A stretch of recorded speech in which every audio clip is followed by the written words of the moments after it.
So the word iconic, it's overused, isn't it? But these two fellas were literally iconic performers. For you, doing the roles, was that something important for you to avoid mannerisms, impersonations? Well, no, you sort of need to do. There's two things you have to do. You have to sort of try and accurately represent who they were for the people who do know them, and then, but in some ways, there's this whole chasm of an area because people, although they're very familiar, there's very little detail about who they were as people. So there's kind of all this fertile area that you can explore that hasn't been covered before. So we have to do two jobs: sort of reflect who they were in the way that's familiar to people, and then shine a light on an area where people are not familiar. So yeah, it's not an accident when things end up being timeless things, like a song.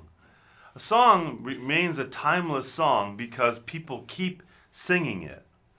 They keep listening to it, and they keep wanting to sing it and wanting to hear it.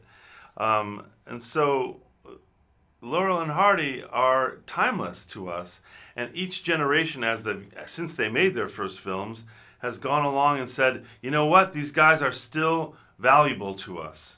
So their legacy was kept going all this time, and now Steve and I are in a wonderful position of bringing their legacy to younger audiences, to the YouTube generation. You know, when we were kids, we watched them on television, and then there was the videotape generation.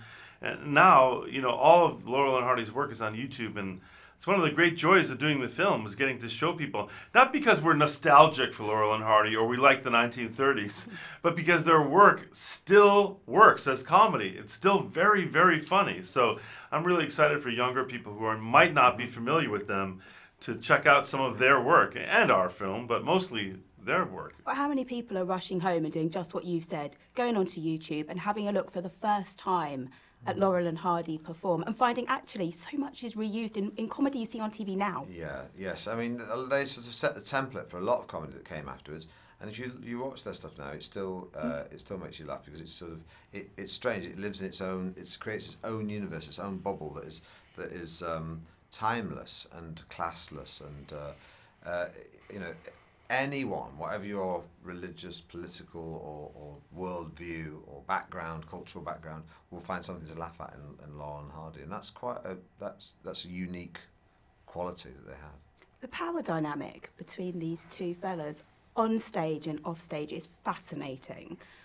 Was that something for you that was absolutely key to making the film work? Well, it's something I understood.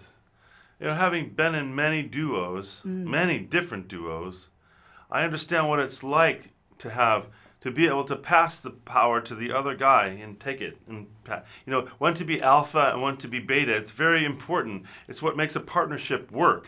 If you're constantly gunning with each other to be the top dog, that might be interesting and funny, but it's not a very fun day at work. You know, that balance, that being part of a dance where you're not competing with your dance partner, you're trying to create a dance with your dance partner. It's very, very true. Yeah, I mean, I you know, listening to your partner and knowing when to step back is very important. I know that because I work with people who can trample all over your lines and aren't in tune with you. They're just plowing their own furrow regardless. And yeah, the thing is, it's very important to listen to your partner and not just to trample on whatever they've just said. Be able to really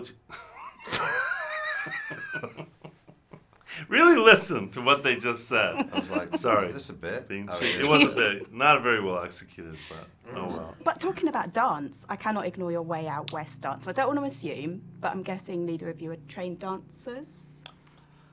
No. Trained? Yes, I'm a trained dancer. Yes. You are now. It was That's no. fantastic. I did take I have studied dance when I was in acting school. Sure. Oh yeah, So I'm a trained dancer. Yeah, I did do a bit of movement. Yeah. But your movement I was don't think I'm such a great dancer, but I am a trained dancer, for better or worse. Was that fun? It was. All of this stuff was a real joy to do every day. It was a great, joyful day at work. Even though it was hard and I was sweating and, you know, it was a lot of repetition and hours in order to get these routines down. It was a lot of fun. You know, it's a great thing to do for a living.